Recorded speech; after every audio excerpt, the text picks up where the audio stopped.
Hi, I'm Ollie. And I'm Alicia. And we just thought we'd do a quick video tour of our recent 5-bed HMO project that we've done in Crawley. So here we've got 5 bedrooms. The 2 bedrooms we've got downstairs have got a shared separate toilet and separate shower room. So as you can see, we're standing in the hallway, where before the front door used to be here. We moved that backwards, so we then made use of the porch space. So we've put the downstairs toilet in what was the porch. Where we had a downstairs toilet before in the original property, we've changed that into a shower room for the downstairs 2 bedrooms to share. We've kept them separate as well, so that if one person's in the shower, the other person can still use the toilet, which when we've been doing viewings, people think that's a really, really good idea. Also, we've used the cupboard space to put a washing machine in as well, just to utilise that extra space. We've got under the stairs cupboard space as well, and we've also got a cupboard opposite that which houses all the boiler, the fuse board, the gas meter and all that sort of stuff as well. So we're obviously now sat in the kitchen. What was before quite a small kitchen, we expanded, where before we had an L-shaped lounge, and we used some of that space to expand the kitchen out. So we've got in here enough cupboard space to have 6 tenants, even though there's 5 rooms, because one room might be for a couple. We've obviously got a double oven, so that if 2 tenants are cooking different things at different temperatures, they can both cook at the same time.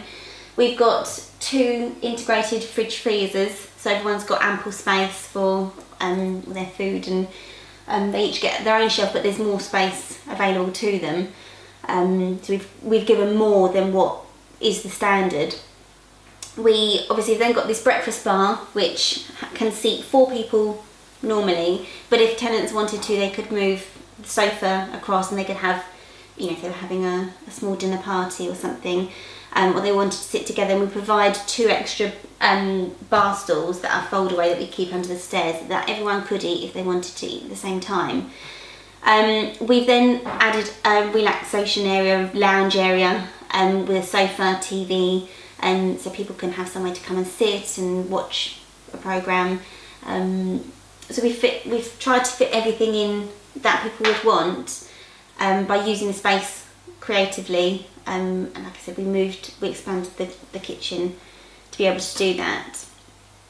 And everything was thought out ahead of time. So for example, on the breakfast bar, we've got USB sockets and a wired internet Ethernet cable port, so that if people want to work at the desk, they can.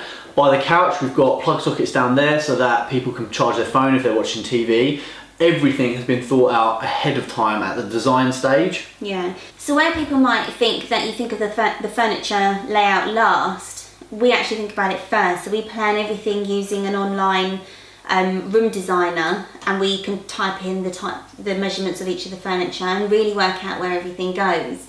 So as Ollie said, with the electrics, they come first. With these lights that are above the breakfast bar, you wouldn't be able to put them in at a later date if it was a second thought, because the electric's already been done, the plaster's already been laid, and it would create more work. So by thinking about everything first means that we can save time and money by having it all done in the correct order. So another thing in this room is we've put PIR lights in communal areas as well. So what that does is like a motion sensor light. So when it picks up people, it obviously turns the light on, and then after a certain amount of time, if there's no movement, it turns it off. This just basically reduces the cost of the house. It's more energy efficient. But what we actually did was also put a cutout switch so that the sensor can be turned off, so that if people were watching TV and they wanted the lights dimmed, they could do that without, whenever they move, the lights springing on. So we tried to think about what it's like to live here and the kinds of things the tenants are going to do, and create the house around that. So again, as you can see, the mood lighting or the atmospheric lighting is on a separate switch to the main light, so that these can be on or off, so they can create different moods, different atmospheres, depending on what the tenant is wanting to do. And of course, with a HMO, the landlord needs to provide all the cutlery, microwave, pots and pans, etc, etc. So everything is in the kitchen in its place, ready for people to move in. So another thing that we've added in is an induction hob, which is energy saving, because it only uses the energy where the pan is, rather than heat escaping around the sides and heating up a plate that's not being used. It will only heat the area that's actually in contact with the frying pan or the saucepan or whatever, So again, it's to save energy, save money. So we're in our first bedroom, bedroom A. Every bedroom has a keyless lock, so you can type in your code. You've got codes, a fob and a card to get into the room. We've got sound insulation on every single wall that is internal, so we've tried to reduce the sound going throughout the house. So living in an HMO, sound is going to be a problem with lots of different people living together. So what we've addressed that by putting insulation in all the walls. Particularly this room, it's important because this is the room that comes off the kitchen. So by default, it's going to be the loudest room. So having the insulation in the walls, which is not only insulation, but it's also insulation back plasterboard. On top of that, you couldn't get any more soundproofing if you tried. So another point, because this bedroom, the exit is into the kitchen, fire regs state that it must have another exit that's not leading straight into the kitchen. So you will see that it's got a full door, external door to the outside, therefore creating another exit point. Which is also done on a thumb lock as well, so people can get out quickly in an emergency. We've got wired internet ports in every single bedroom, we've got TV ports, and we've got USB plug sockets as well. So this bedroom makes use of the space under the stairs, and we've created a walk-in wardrobe there. So consequently there's more floor space in here because we don't have to accommodate a freestanding wardrobe. So again, we've got wired internet and USB sockets in this room as well. As we mentioned before, we've thought where the wardrobe and chest of drawers, etc. will go, so the TV point is where we feel the TV is best placed. Feedback we had from a previous property we had from our tenants was that as much as we tried in the last property to put TV points opposite the beds, the layouts just wouldn't allow some of the beds to be directly opposite the TVs. In this property, we really worked hard to do that. So in every room, we've laid out that the TV is opposite the bed. So hopefully we've shown that we've taken on board feedback from tenants and really integrated that into the layout right from the start. Okay, so coming upstairs, we've got motion sensors on the lights as well, like we have downstairs in the kitchen. What we've done is we've made the staircase curved, so we put a new staircase in, which allowed this bedroom to we brought the wall forward here, and it gave it a lot more space. That then allowed, there was a cupboard there and a cupboard there. They've been turned into shower rooms. So this bedroom has its own ensuite shower room, this bedroom has its own off-suite shower room, and that was the best that we could do with this space. So again, going back to planning, a lot of planning goes in right at the initial stages. So we saw that obviously where the staircase came up in a straight line, it came up like this, there was lots of wasted space as landing. So rather than thinking about what we're wanting the property for, we obviously need maximum space. So it's about thinking, okay, where can you gain space for? And corridors and hallways are always really Wasted. Yeah, then there's spaces that they don't add any money, they don't add any benefit to the tenant. Obviously they need to be able to walk through them, but having increased hallway space or walkway space doesn't add any value to the tenant. So by thinking of that and moving the staircase, we were able to give this tenant more space in their bedroom, which they will value. So here we're standing in the room that we created more space in by moving the staircase, which, as you will see, means that we can access an ensuite shower room, which, as Ollie mentioned, was cupboard space before. So in this property, we've tried to put in as many shower rooms / en-suites as possible. We've managed to end up with 4 showers and 3 toilets, which is not everyone gets their own full shower ensuite, toilet as well. But it means that it's allowed us that only 2 people maximum will share a toilet at any one point. So the 2 rooms upstairs 2 people share 1 toilet, and downstairs they're the only 2 that share a toilet and a shower room. Everyone else has their own showers. So for what we were working with in terms of space, that is the best that we could possibly do. Another thing to say that we always added blackout curtains, because being by the airport we have a lot of shift workers, and obviously some people need to sleep during the day. So putting in blackout curtains just caters for all types of housemate that we might have stay with us. Right, so we're in the next bedroom, right next door to the other bedroom that we've just shown you. In here we've put a triple wardrobe in, we've got a chest of drawers, we've put in as much as we possibly could. We put a desk and a chair in. We're trying to really kit out the room so that people have ample storage in here. So this is one of the biggest rooms of the house. It's got a full-size double bed in it, whereas the others have got small doubles in them. whereas it's common for landlords to provide a double wardrobe and a 3-drawer chest of drawers, we like to provide triple wardrobes in every room and a 4-drawer chest of drawers, as well as a bedside table, which this one's got 2 bedside tables in here, and a desk and a chair.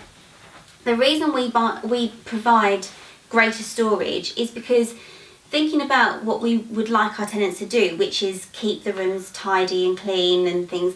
And stay here longer. And stay here longer.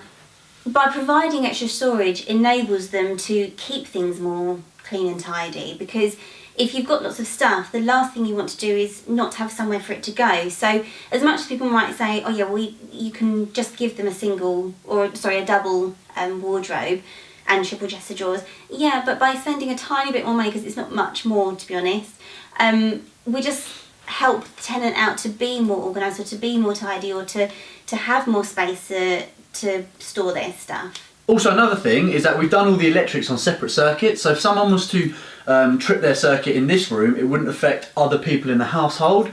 So not only do we think about practicality of our rooms, we also think about aesthetics. So we design them with the colour schemes and everything tying in, but not only that. So whereas you could save space and put a mirror on the front of the wardrobe, we've decided to make a feature of the mirrors, and so therefore you can see in each of the rooms, they're on the wall to make it almost like a picture, to make it more homely and to fill wall space so it doesn't feel bare.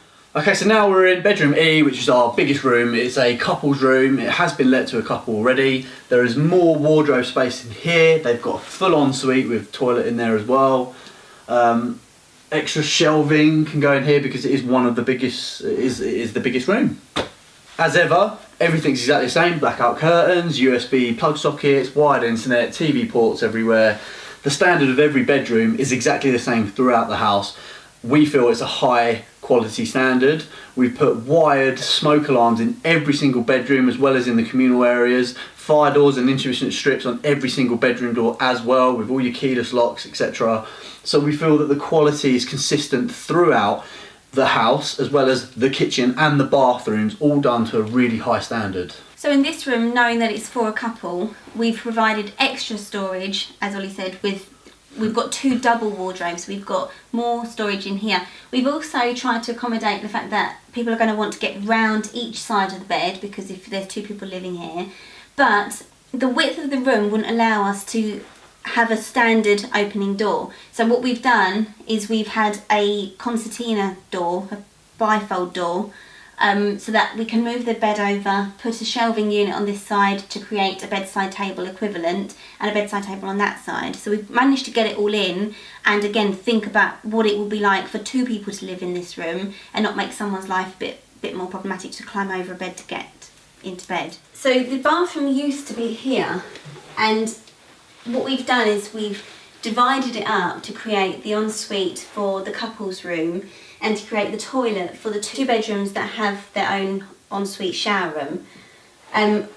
As we said before, all of this side of the building upstairs was cupboards, so this is where the other shower is for that bedroom. So again, we've used the space for what we need it for. So out in the garden we haven't done an awful lot, but we've put new fencing all around, and what was a patio before had an inbuilt barbecue, which we took away, which obviously then left a hole. So what we did is we then took some of the patio slabs that were around the shed at the back, and we put them here so that they matched. Therefore we save money not having to tile the whole thing, and also it doesn't look odd that there's mismatched tiles because they're weathered in exactly the same way, so they look equal. Okay, so that concludes our HMO tour. Just to sum up, what we have done is completely just gut the property. We started from afresh. This was just one whole room, staircase, upstairs was one whole room. It allowed us to do the electrics how we wanted it, put the sound insulation and thermal insulation on the outside walls, done all the wiring, everything is brand new, kitchen's brand new. It essentially is a new build from the inside. The only thing that is original is the exterior walls. Yeah. So it allowed us to design the rooms, everything how we wanted it. We reverse engineered it, so we knew that the furniture was going to go here, here and here, so plug sockets could be designed in that way, then the electrics could be done, and we just really thought about everything we possibly could ahead of time.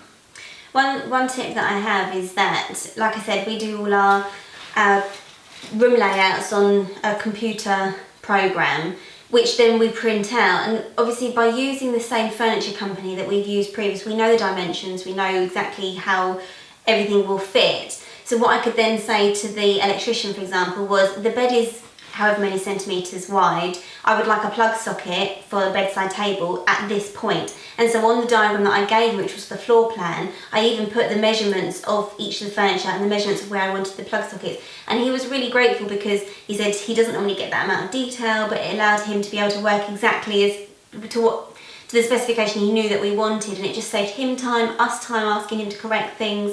So yeah, that was a really good thing that I would definitely recommend people do to save time and costs with tradesmen.